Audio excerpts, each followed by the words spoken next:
Brian, a really interesting pickle this week, and one that I think that many organisations are going to be struggling with or are struggling with, certainly given the conversations I've been having with our clients. And this is from Alan Flower. And Alan Flower, basically his pickle is, how do I increase prices and not lose customers? Yeah. Yeah. And obviously, with inflation and everything else that's going around, to say that people are increasing prices is an understatement. But I've had many conversations with our clients and heard many interviews on TV where people are saying we need to increase prices, but we can't increase them that much because if we do, we're going to end up losing customers. So that's Yeah. pickle. This is one of the several difficult parts of living in times of inflation is Yes. sometimes you got to increase your prices and your customers are feeling that too. So what do you do about that? Yeah. Absolutely. So let's. I've got Could a we list could we of. get in touch with Alan and ask him to ask us an easier question? That could be. Mind you, we could Maybe a say sweet pickle instead of a dill. it could be. Yeah, we could say the answer to your question is don't increase them, decrease them. There you And he go. wouldn't lose any customers, would Customers would be very happy with that. Thanks, folks. Good night. Tip your waitresses. Um, the yeah, only no, problem this is is Alan probably wouldn't have a business in a yeah, few years' time. Maybe not even a few years' time, actually. But yeah. So we've got a list of things, Alan, that we're going to quickly run through with you, and hopefully this will hit the mark with some of you. As usual with life, the universe, and everything, uh, a lot of this is context dependent. So not exactly sure the products and services that you're selling, right. and to whom and where and all those other things, and not least of which is who are the competition and everything else. So those are sort of some of the typical questions I would be asking if we were having a one-to-one about this. But let's try and give you some thoughts. Does that make sense? Right. So the first thing I would say is that you've got to set expectations. Okay. Um, what you don't want to do is you just don't want to suddenly increase your price. Yeah. And suddenly customers suddenly find that it's gone up by 20% or whatever it may be. Um, you've got to communicate in some way to customers and let them know that the price is going to go up. Yeah. Yeah. And give people a reason for why the price is going up. And the other thing I would say is don't just sit there and make the assumption that everybody knows the reason why this is going to happen, because that I think as well is a problem. Do you agree with that? Yeah, absolutely. I People are storytellers, Yeah. and we process information in the form of stories, and so it will go down easier, and people will kind of be more forgiving and more understanding if you provide that price change in the context of a story. If you explain why you need to do this now, why this makes why this is important, um, all of that I think will help. Um, Yes. and then also the idea of giving customers heads up, especially if you're in a relationship industry, Yes. right? If you're selling boxes of cold cereal, then maybe it's less important. But if you're selling anything in a B2B context where you've got Yes. repeat customers, where you know that your customers are going to rely on what you're selling them as an input, and so therefore it's going to affect their profit margins. Like the more heads up, the more that you can keep those lines of communication open and explain what you're doing, all of that will help, right? It will help manage that relationship. Yeah, no, absolutely, and I think that's key, particularly if the product or service that you're selling to them, they're going to need to include in their product, Yeah. because by definition that could end up putting their customers or the prices that they have to charge up to customers. So, key thing is here is communication. Don't do it. don't suddenly put the price up tomorrow. You've got to explain the reasons why. And as Ryan was just saying, part of that explanation has got to be a story behind it. And now I don't mean, and when I say in a story, I'm sure Ryan doesn't mean it this way either. It is, it's got to be factual, but you've got Right. to set the scene. Yeah. By That story, I mean a justification. Like, can yes, you yeah, yeah, justify this change to your customers? Yeah. yeah. And I think in my view, if you're starting to turn around and go, so if I'm thinking here in England, energy prices have gone up 300, 400%. Okay, now if you're an energy, if you're producing something that is using a lot of energy, it's pretty obvious that you're going to have to put your prices up. Yeah. Yeah. Um, Again, if you start thinking about what's happening in the labour market, maybe your cost of labour has gone up because you're needing to attract people, etc., etc. And therefore, you've got to tell people that story. And the other one I've made a note here about is, also ideally put this into some context. Hmm. So if you haven't had a price increase for 5 years, tell them, and this comes into one of the other parts, which is, I'll mention this now, which is the framing of it. Okay. So Ryan, do you want to just briefly explain framing, Sure. first of all? So the basic idea is that everything we evaluate, including prices, is done relative to something else.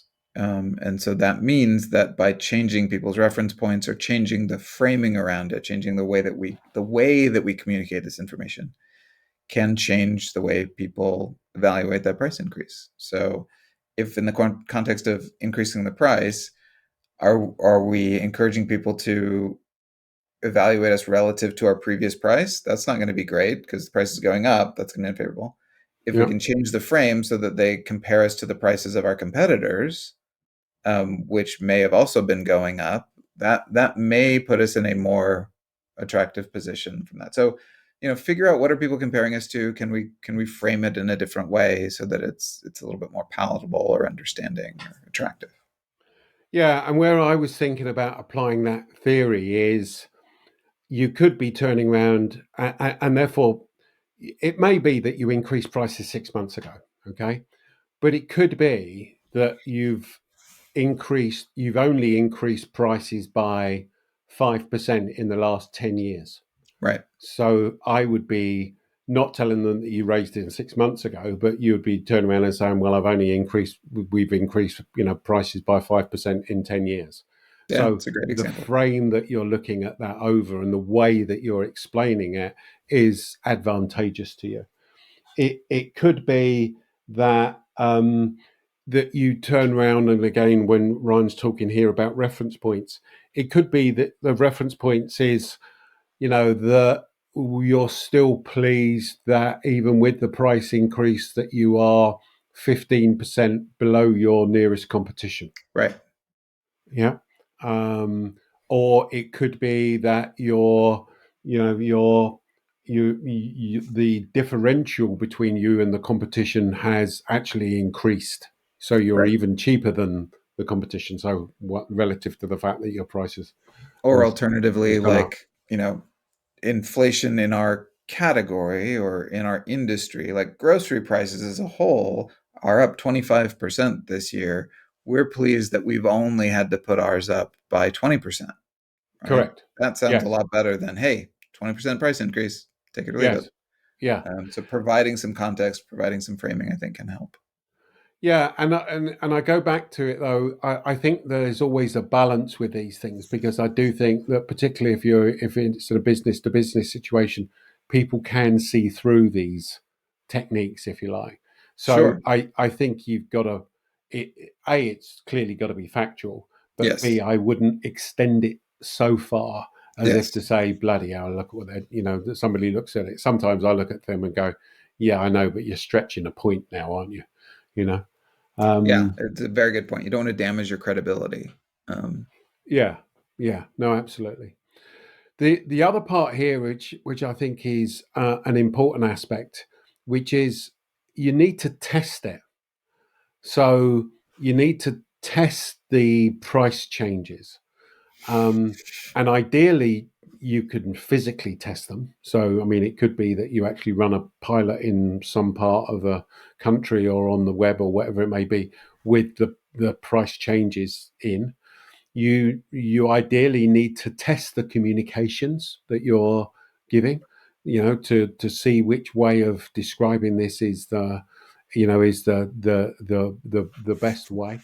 But you need to test it basically, as simple as that. Makes sense. Yep, testing, great idea for anything we talk about, but here also, great idea.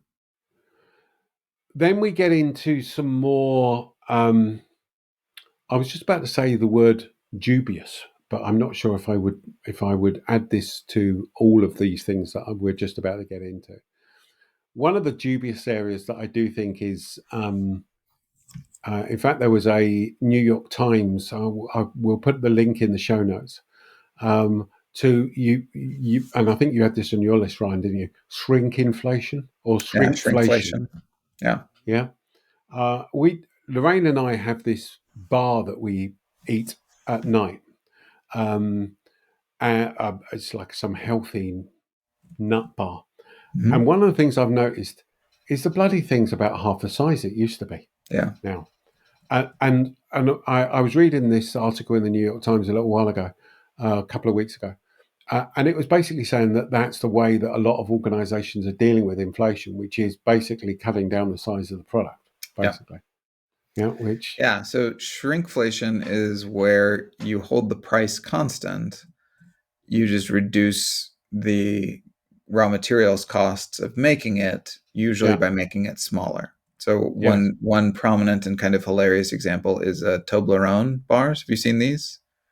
Well, I've seen So Toblerone bars, but I don't know which one you're referring yeah, to. so they Toblerone bars did this a while ago. So they have kind of these pyramid shaped Yeah, chocolates yeah, yeah. that are all in a row next to each other, and you can break off each triangle shaped piece.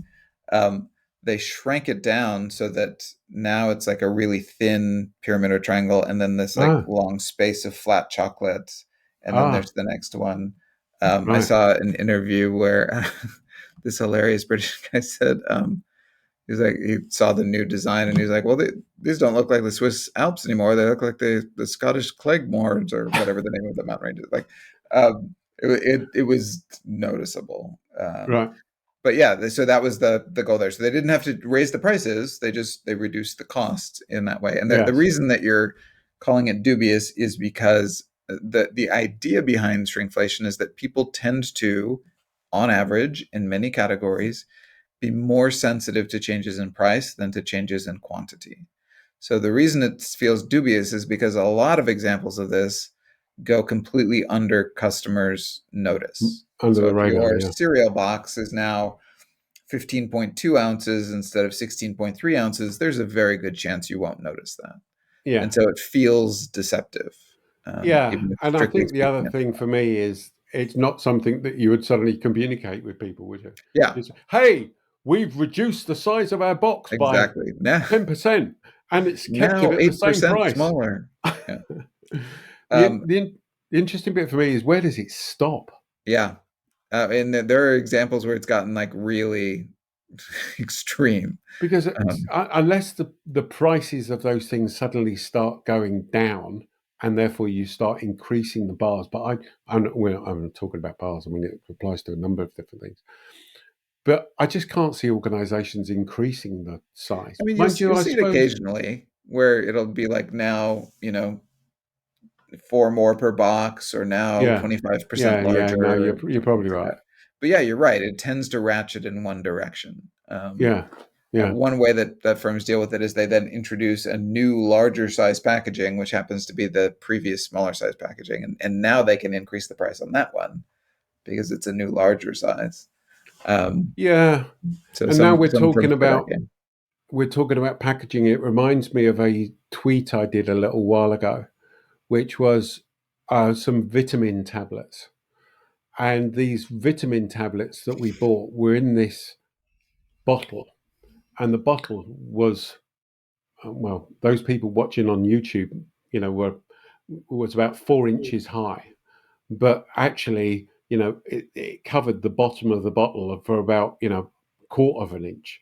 So you open the bottle and it's full of air, basically. It's just mostly cotton.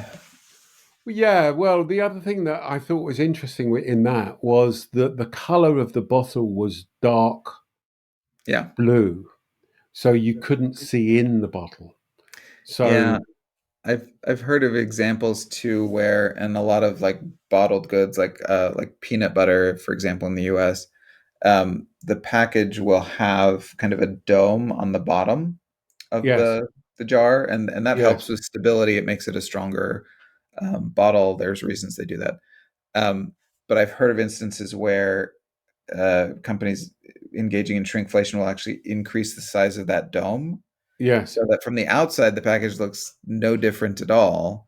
yes, But that's because the structural component on the bottom and inside of it is now yes, larger and takes up more space. And so there's lots, yes. yeah, there's lots. So this is a viable way of handling inflation, but as you can hear from the discomfort of both Colin and I, this can blow up in your face when customers realize that this is what you're doing. People tend to get pretty angry about this. Yeah, and the other one that I read in this article was where they had changed, as you said earlier, they changed the formula of a Yeah, particular product, yeah, and everybody was then complaining. I can't remember if it was a washing liquid or something like that, but they changed it. And the guy that wrote the article was basically going, always look out for where it says new and improved formula, because yeah. it doesn't necessarily mean that is the case. Improved from whose perspective? Yeah. Um, Ryan, I've got you down as being offline, It gave but me a you're warning and then online. it said it was reconnected. So Okay, fine. Let's just carry on then. Um, okay, so two other areas that I've got down. One is there any way, Alan, that you can, when you're doing this price increase, is there any value that you can add to the service? yeah, So, is there something you can do that adds value that the customer would want, whether that's a service, whether that's an additional product, or whatever else? So, is there something that you can do that would add value? And again, I think some of that for me is just about how to describe this, just trying to show willing, basically, and trying to trying to add something that the customer may want. yeah, that's great. Um, so I go, People tend to forget that the way people evaluate products is not just based on price, but it's all of the benefits minus all of the costs. So price is yeah, a major cost. It's not the only one. There are hassle costs and other kinds of costs. But if we're increasing the price, is there a way we can offset that by increasing the benefits in some way to kind of yeah, still create an offering that on the whole is still attractive? And if there are ways you can increase the benefits without increasing your costs to yourself, well, then you can potentially meet your needs to raise prices and increase revenue and profit while still maintaining the attractiveness level for your customers. yeah. And the last one I've got on my list is there some way that you can bundle the service?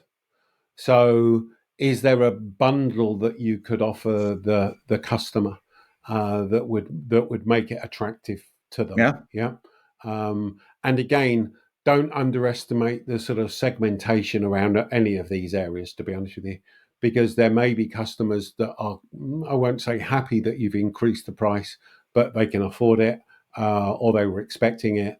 But there may be some other customers that aren't. Maybe they're different industries, something like that. Maybe there's a bundle that you could offer a particular segment of your customer base. Do you have anything else, Ryan? a couple more. One would be: is there a way that you can implement this price change incrementally? Yeah, that's a So, good one. is the house on fire? Do we need to make changes right away? Do we need to increase the price by $1 right now? Yeah, Or is this a problem that we can manage over a longer period of time and maybe increase the price by 20 cents per quarter for the next 5 quarters in order to get where we need to yeah, go? Those And smaller price let changes me tend to be more palatable. Yeah, let me add into that. I think the other interesting point that I've just thought of is, um, are you thinking about this price increase strategically?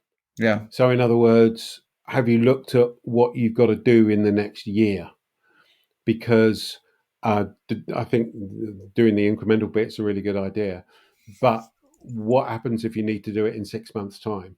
You don't want to be making any of these decisions on a short term basis. Um, you need to start to think about what you're going to be doing over the next year, basically. absolutely. Yeah, the last one that I'll suggest, and this is not a short-term solution to this. This is more of a long-term strategic solution. But are you thinking about your offering in terms of creating barriers to change or barriers to switching? I was interviewed by the Washington Post a couple of years ago uh, during a time when Amazon was increasing the price of Prime, and this reporter wanted to know, like, is that a good idea? What's the impact of that? And my prediction was, and I think it's turned out to be the case, some people left Prime over that price increase. They said, Yeah, like, this is my limit. I don't want to pay any more for it. Most of us, though, stayed. And sure, part of the reason is giving up Prime means giving up a lot now. Like, sure, there's the delivery sure, acceleration, but then also there's Prime Video. There's now Prime Music streaming service, and so the more of these things that you become accustomed to, the harder it's going to be for you to give it up if the price goes up. And so you're going to want sure. to do that. I think the quote that I made in the Washington Post article, which is my proudest quote ever, was like, what are you going to do? Like, go back to waiting 3 days for a package, like some kind of caveman? Like, when you've gotten used to this Yeah, service of having your packages delivered, sometimes same day, sometimes next day, yeah, that can be hard for people to give up. So, are there ways that you yeah. can create benefits that are sticky, that are hard for your competition to replicate, and that will be hard for customers to give up if So, if you have to increase your prices? so thinking about that, that goes back to the adding value Yes, and absolutely. and and bundling the services, doesn't Yep. it? All of those Uh, are focused on the benefit side of this, and I think that's sometimes lost Yeah, when people talk just about prices. and I think that's an important point as well because again, if you were thinking about this strategically, and that Amazon Prime is a really good example, then the danger is that you are thinking about this price increase just in isolation rather than thinking of your pricing strategy because maybe adding value, bundling things strategically is a good idea because it does, oh, maybe bundling does add the value as it does with Prime. And therefore, you're not just justifying the cost of one product, but you're bringing into place the value that's sought elsewhere as well. Yeah, it's a great example. Yeah, I think Prime is a good example of having bundled services together and thereby created an offering with real switching costs. Yeah, and thinking about it as well. I mean, if I think about the streaming services, a lot of those services now are starting to move towards adverts, aren't they? So that's starting to look at a different, and that's something we haven't got here actually. That's adding a different sort of revenue stream to Yeah, deal that's with the true. problem. In fact, thinking about it, what a lot of them are doing is they are now off. They're sort of well, if I think Disney are doing this, but they're basically going, okay, well, you can either carry on your service Right. and it's an advert, or you can go to a premium, which is this. And so actually, there is a price increase because I was getting that before. But yeah, so you get Yeah, what I I'm mean, saying. if we think about this abstractly, I would say that they're all different flavors of cost increases for the customer. Yes, So, like, if I totally. now have to sit through a YouTube ad, whereas before YouTube used to be free, or now I have to sit through two YouTube ads, whereas before I used Yeah, to have to sit through one, those are cost increases to me. The cost is in yes, terms of my time, my patience, my attention, yes, not necessarily my yes, my uh, you know dollars and cents. But those are sure. all costs. Those all make the offering less attractive. So they should all be thought about in kind of a similar way. But to your point, Sure. like instead of increasing price, could we maybe look at a different kind of cost that the customer Sure. wouldn't object to as much? There's some And people who just, are very happy to watch an extra ad if it means they don't have to pay. yeah. And just building on top of that, that then made me think about reward schemes. Yeah. So, is there something that you could therefore, in terms of again adding additional value? I'm thinking both of us fly Delta, but is that something that I know this will be a bad example because they're actually trying to cut down the amount of people that are going into the lounges, etc. But is that something you could start to say, well, okay, well, the price is going up, but you can now you'll have 5 free entries to the lounge or whatever it may be. So There you go. something Right. So that's that would more be of a marginal cost. increasing the benefits to offset Yeah. the price increase. Yeah. So, Alan, hope that's been of use. Hope that's been of use to everybody else. We're living in tough times. I'm sure everybody's going to be thinking about increasing their prices and obviously not wanting to lose customers. Just one last thought from me is, to be honest with you, there are some customers though that you should be losing, and maybe again this is an opportunity to I don't know, say remove, but to lose some of the low margin customers that are causing you some problems. Um, but it's definitely something, in my view, that you've got to talk to your customers about and explain what you're doing, and not just suddenly do it by stealth, basically. So. Hope that's been of use. And we look forward to talking to you next week on the show. Cheers.